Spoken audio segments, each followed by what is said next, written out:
E aí, gente, tudo bem com vocês?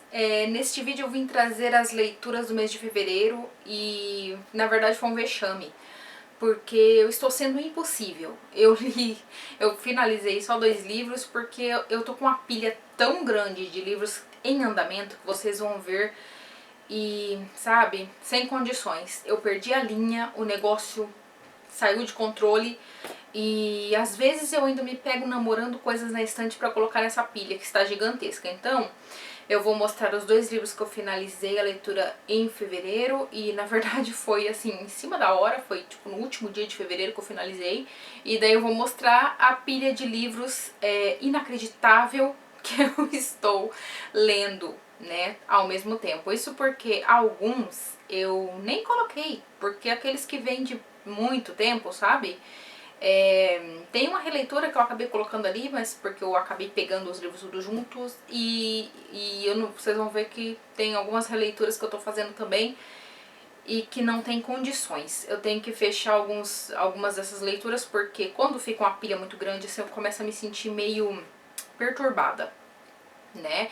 Então vamos lá. O primeiro livro que eu finalizei em fevereiro foi O Abril Encantado, de Elizabeth von Arnim. Esse livro aqui eu tinha toda a intenção de lê-lo em abril, porém ele me chamou, eu fui e é isso aí, está lido. É uma delicinha de livro que foi publicado pela editora Wish como... Eu não sei o que rolou aqui, mas eu acho que foi uma daquelas recompensas, conseguiu chegar na meta de apoios daquela sociedade das relíquias literárias que eles têm. É um negócio bem, um projeto bem interessante. Eu acho que eles ainda têm, não sei. Que eu costumava assinar, que é tipo, você paga um valorzinho por mês e daí eles te mandam traduções inéditas, traduções novas de alguns contos que não costumam ter aqui no Brasil. Então é bem legal, já saiu contos bem interessantes. E daí eu apoiava e eles conseguiram chegar nessa meta aí e daí eu consegui comprar esse livro. As pessoas que apoiavam o projeto conseguiram comprar esse livro por um valor bem baixinho. Todo mundo sabe que a editora Wish, ela tem essas edições caprichadíssimas e portanto os valores são um pouco mais altos, né? Mas compensa porque geralmente são histórias incríveis que estão inéditas no Brasil e eles trazem de volta aí, são muito boas. Inéditas ou então aquelas histórias que faz muito tempo que não é publicada aqui. Abril Encantado vai falar sobre 4 mulheres, né, que não se conhecem e que vão alugar um castelo medieval na Florença. E é bem interessante. Todas essas mulheres estão fugindo de alguma coisa. A primeira delas não é a principal, porque as 4 têm ali um tempo similar ali no livro, né, de a gente vai acompanhando essas 4 personagens. Tem uma delas que está fugindo de um tédio mortal no casamento. Ela se casou e muito jovem. Essas mulheres aqui nem têm 40 anos e já são consideradas mulheres já de idade, né, porque começo do século XX, então ainda tinha toda essa ideia de que a vida só acontecia até os 30 anos, depois disso, né, não acontecia mais nada.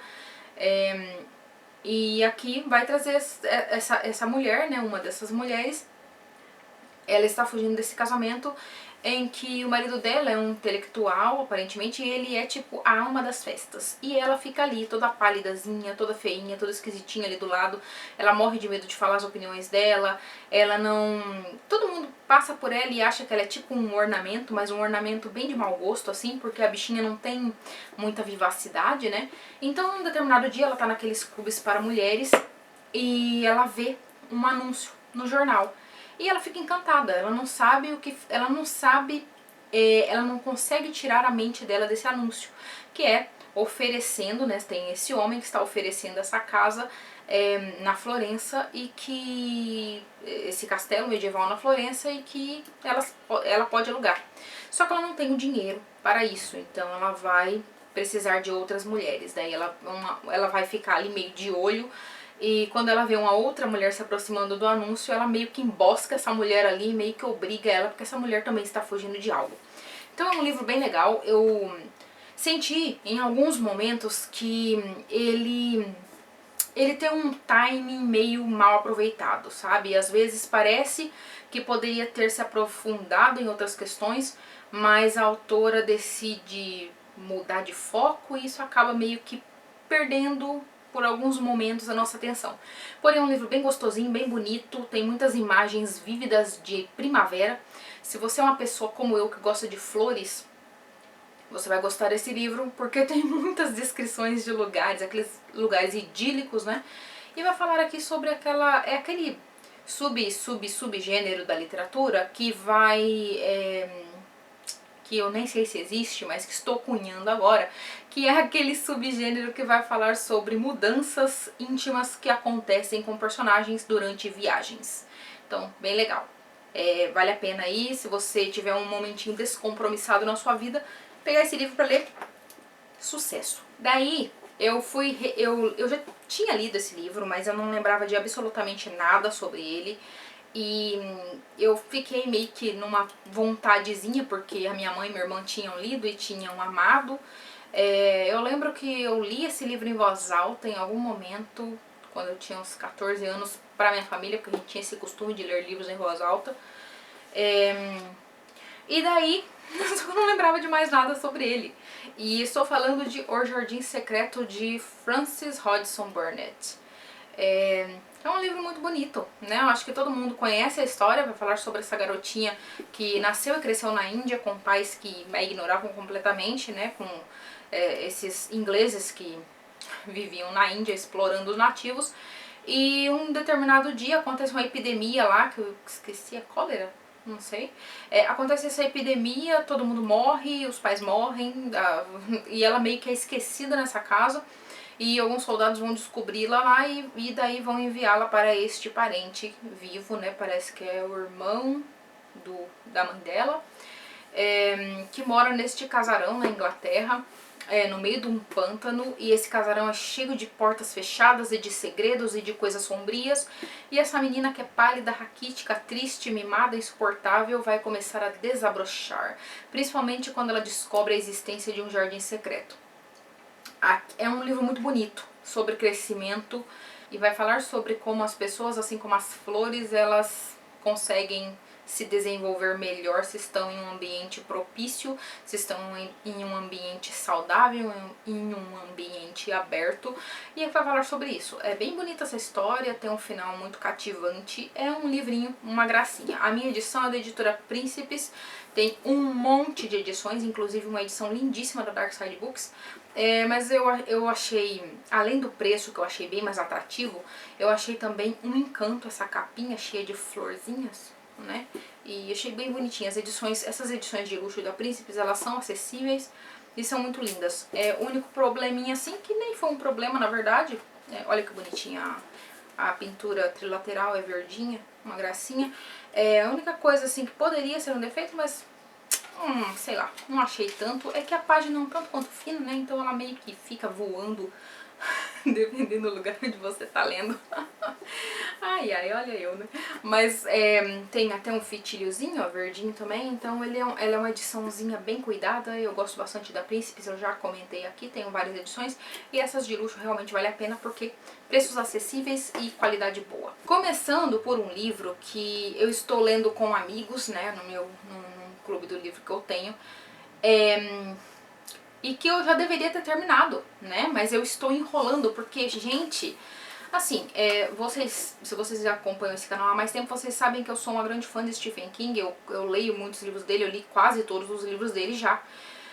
Mas tem poucos livros que eu nunca li e esse é um deles. E meu Deus do céu, que porre! Eu tô achando insuportável. Que é Os Estranhos, de Stephen King. Essa aqui é na minha ediçãozinha da Francisco Alves. É uma edição que está meio esgotada, os precinhos estão um pouco altos lá na estante virtual. E eu não sei, eu acho que Stephen King e a ficção científica referente a extraterrestres não é uma boa combinação, ou pelo menos não cai no meu gosto. Eu não gosto de Apanhador de Sonhos, acho um porre aquele livro, não gosto dos personagens, acho eles insuportáveis. E aqui é a mesma situação, sabe? Aqui tem a ver com extraterrestres. E não sei, tô gostando não. Tô ainda, não vou nem fingir para os meus amigos que porventura estejam assistindo esse vídeo que eu tô bem na frente aqui da leitura, porque eu não sei o que eu vou ter que fazer para eu conseguir correr e chegar a tempo, mas vai falar sobre essa moça, Bob. Ela é uma escritora daqueles romances meio de Guerra de Secessão, sabe aqueles romances norte-americanos, tem gente que escreve sobre essa época que, por sinal, eu gosto bastante. E ela escreve esses romanções e em um belo dia ela tá lá andando pela trilha com seu cachorrinho e ela vai descobrir uma coisa, um trem enterrado lá na propriedade dela. E esse negócio tem um material que ela aparentemente não sabe, não desconhece, né? E ela vai começar a desenterrar esse material e ela vai perceber que toda vez que ela desenterra, que ela está nas proximidades desse material, desse negócio que parece uma nave, provavelmente é uma nave, ela perde a noção do tempo. Ela, nesse momento que ela descobre, ela está menstruada, então ela meio que tem uma hemorragia muito louca lá. E ela simplesmente acorda, depois de algumas horas, ela vê que passaram-se algumas horas, o cachorrinho dela fica super assustado, mas algumas coisas começam a acontecer, tipo o cachorrinho dela, que já é bem idosinho e tá quase cego, começa a ficar muito ágil, começa a recuperar anos de sua vida. E aqui vai ter outro personagem também, que é um personagem que ele aparece em outras histórias do Stephen King, se não me engano, principalmente aquelas de Castle Rock, que é o... como é o nome do cara? Jim Gardner. E esse cara é um bebum. E ele meio que tá ali, ele é, sei lá, ele é um cara meio doido, meio ligado em teorias da conspiração, que aqui é escrito de um jeito interessante, até eu gostei dessas partes. Mas, ai, não sei, gente. Vocês leram esse livro já? Porque, olha, tá sendo um parto terminar e continuar com ele. Tá sendo complicado, viu? Daí, eu estou lendo também um dos livros que é da minha lista de 12 livros para 2023, que é A Crônica da Casa Assassinada, de Lúcio Cardoso. E, meu Deus do céu, que livro é esse? Ele já chega com os pés na porta, logo no primeiro capítulo, com, assim, dois personagens, no mínimo detestáveis. Todo mundo é podre aqui nessa casa, tá? A casa assassinada e a casa é podre também, além de assassinada. Eu ia colocar essa casa no meu vídeo de 8 casas memoráveis, mas eu ainda não cheguei de fato a sentir essa casa. Eu não consegui sentir ainda a descrição, eu não consegui ainda sentir o efeito dela nos personagens, então ela ficou de fora. Na hora de terminar, eu vou fazer um outro volume, um outro vídeo sobre casas e daí eu coloco essa aqui também, talvez, quem sabe. Mas, gente, essa família é muito louca, sabe? Tem essa mulher, a gente começa... O livro não é linear, então a história vai ser contada por meio de cartas, de diários, de fragmentos, de conversas, de entrevistas. Tem um monte de coisa, tem um monte de coisa aqui, um monte de depoimento de pessoas aparentemente aleatórias, mas que você vai pegando trechinhos e pedacinhos de cada carta, de cada depoimento, você vai montando esse grande quebra-cabeça pra saber o que diabos aconteceu nessa casa e como esses personagens chegaram a esse ponto, sabe? Porque o primeiro capítulo é um negócio meio nojento. Você lê assim, você fala, gente, mas como é que esse povo chegou nesse nível? E assim, tô lendo com minha amiga Cícera, a gente tá meio que perturbada. Mas é bom, hein? É muito bom. Daí, eu estou lendo também, eu já tinha começado, daí eu dei uma parada, mas é uma leitura bem rápida. Eu acho que se eu pegar esse livro eu consigo ler em 2 dias no máximo, que ele é bem gostosinho. As Memórias da Diane Keaton, chamado Agora e Sempre. Eu gosto muito dessa atriz. Ela foi a diva de Woody Allen, ela apareceu em vários filmes que eu gosto. Ela é a mãe de O Pai da Noiva.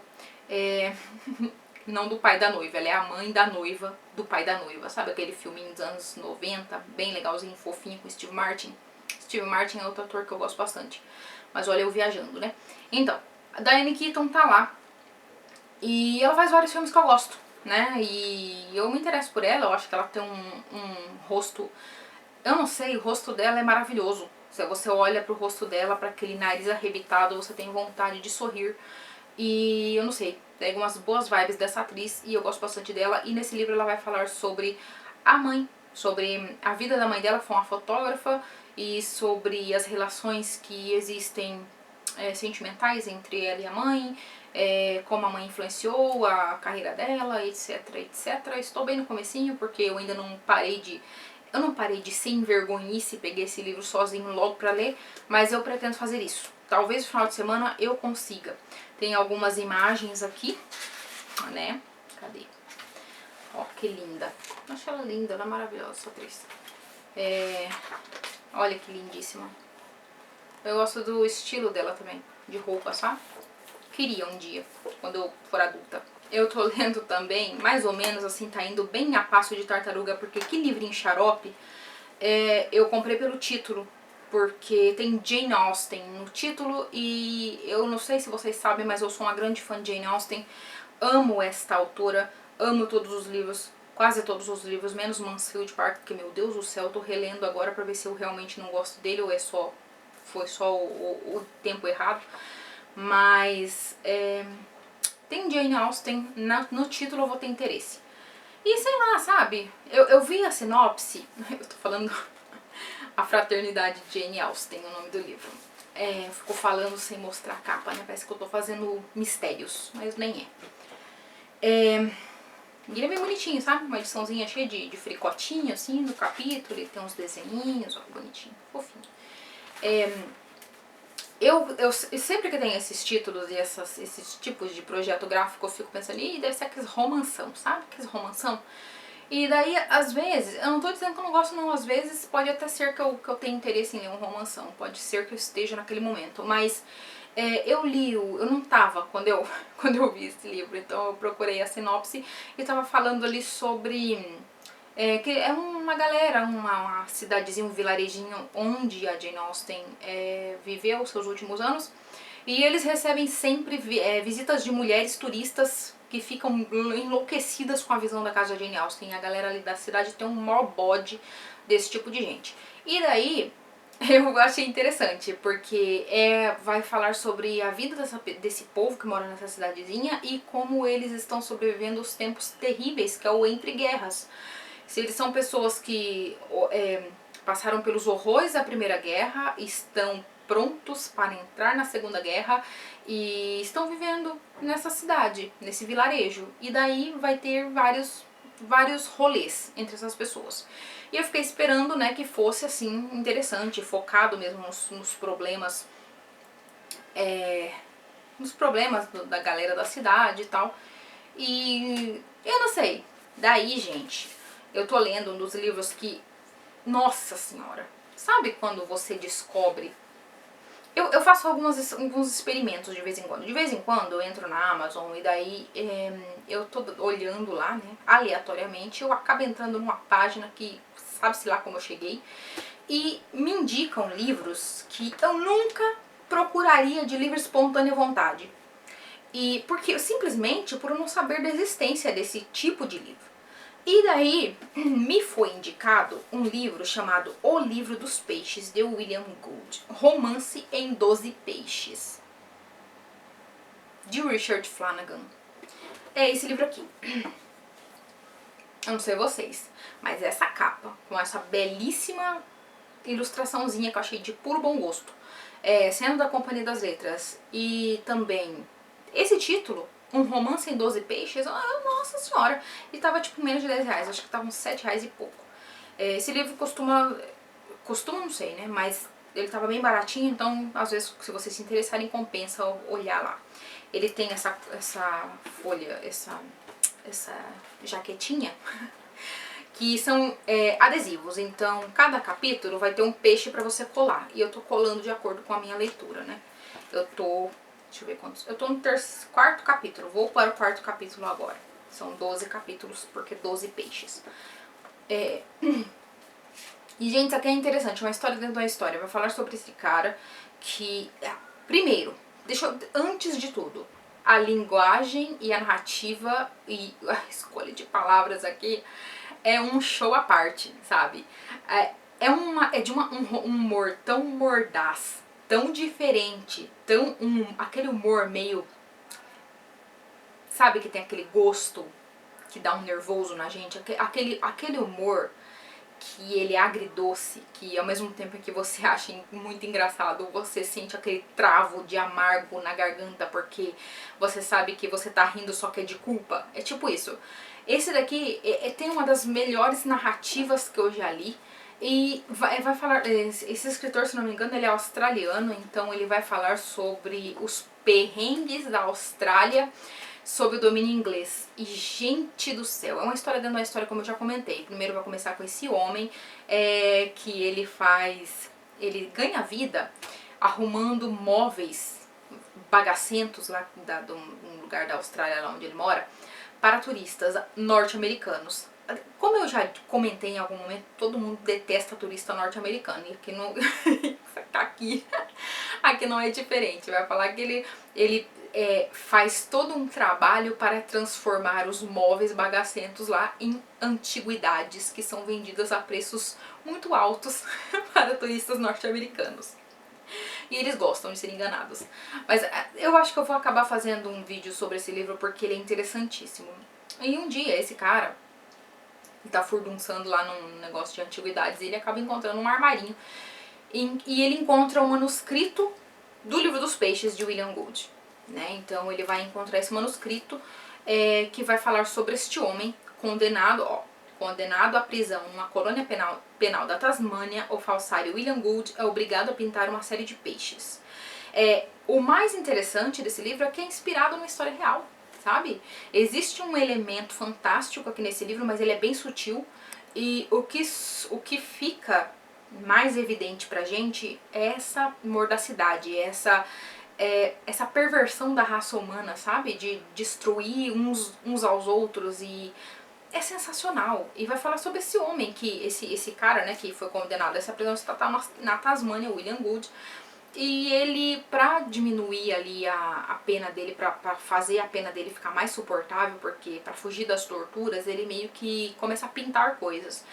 E daí tem um desses carrascos lá que falam pra ele pintar peixes, porque tá bem numa época em que tem todo aquele interesse, né, dos naturólogos e dos biólogos, não sei quem mais, sobre esses lugares mais afastados, principalmente as colônias do Império Britânico, né?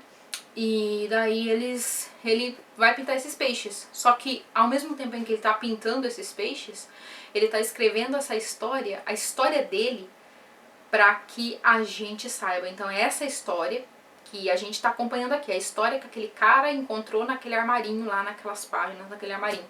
Interessantíssimo, um baita livro. Eu não tô nem na metade, mas isso aqui já é de longe um dos melhores livros do ano, né? Olha eu de novo. E eu adoro quando isso acontece, quando eu descubro algo por acaso, como o personagem descobriu esse livro, eu também descobri este livro. Então, acho maravilhoso. Daí eu peguei uma dica com a Cláudia. Se vocês não conhecem a Cláudia, eu vou deixar o link dela aí embaixo pra vocês irem lá conhecer, porque eu gosto muito do canal dela. E ela fez um vídeo específico para o Sr. Jô Soares, né? E daí, eu que não tinha tido nenhum mísero interesse em Jô Soares, eu meio que fiquei interessada por esse livro aqui e eu peguei pra ler. E é o seguinte, eu cheguei na metade, tem que terminar também, né? Um daqueles casos. E eu tava gostando demais. O livro em questão é o Assassinatos na Academia Brasileira de Letras, que é exatamente isso. A galera imortal lá começa a morrer. E daí tem esse... como que é o nome? Esse cara bonitão, másculo, maravilhoso, meio maroto, sabe? Que ele é o cara da polícia e ele vai começar a investigar esses assassinatos. Por que eu estou rindo? E por que eu descrevi o homem desse jeito? Porque, gente, eu nunca vi uma coisa tão cafona quanto a relação que as mulheres têm com esse homem. Eu tava gostando bastante desse livro, até que aconteceu a situação seguinte. Esse cara vai entrevistar uma atriz, e essa atriz, aquelas atrizes, né, que estão a um passo de ser outra coisa, devido aos preconceitos do meio. Isso aqui acontece o quê? Na década de 20, no Rio de Janeiro. E daí, essa atriz olha pra esse cara, pra esse policial, e ela sente uma vontade incontrolável de ceder-lhe seus favores, se é que vocês me entendem. E daí eu falei assim, ah, beleza, uma convenção, é quase que uma convenção do gênero, né? Tem uma literatura policial, vai ter um policial gostosíssimo lá, que as mulheres olham, meu Deus do céu, não tô suportando a beleza desse homem, tenho que ir agora me jogar nele. Ok, tá certo, beleza, tá tudo bem, né? E a escrita do Jô Soares é bem legal, então tava bem de boa. Quando acontece pela segunda vez com a mulher, outra mulher, eu falei, você tá de brincadeira? E daí eu meio que fiquei, ai cara, que preguiça, nossa senhora. Eu falei, que sex appeal é esse que as mulheres veem? Ah, olha só, e uma coisa também que me deixa meio pistola é quando o livro está seguindo aquela pegada meio realista. E daí existe aquela quebra de realidade, assim, tipo, inacreditável. Por exemplo, saca só, acompanha aqui comigo pra vocês verem que eu tenho meus problemas com esse tipo de livro. Tá esse cara, né, que ele precisa, esse gostosíssimo desse policial que precisa fazer aí perguntas. E ele vai perguntar pra essa mulher, que é uma mulher, tipo, da alta sociedade. Ela é casada com um mané lá que mal vê ela, então ela é toda solitária, né? E daí ela tem inúmeros amantes, um dos amantes acabou de morrer, não sei o que, ai meu Deus. Daí essa mulher é um tesouro de beleza, ela é linda, porque qual mulher que dá pra esses policiais não são, né? Desses personagens. Ai, ai. E daí, essa mulher é linda, ela é perfeita, ela é uma fada vivendo no Rio de Janeiro, né? Lindíssima, belíssima. E daí ela pega, ela tá com vestido de noite, de gala, tá com a maquiagem impecável, com o cabelo nas alturas, não sei o que. E daí esse cara entra no carro com ela para entrevistá-la, pra fazer as perguntas lá.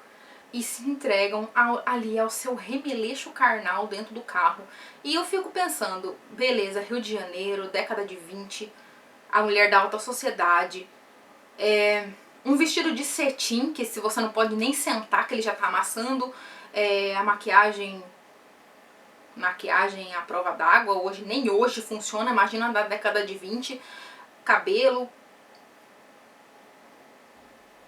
que ela provavelmente foi no salão preparar, ou alguma cabeleireira foi lá preparar pra ela, mas daí eles fazem uns negócios deles lá, que é um bafafá dentro daquele carro, e daí de repente ela continua perfeita e linda, sabe? Isso me tira da história.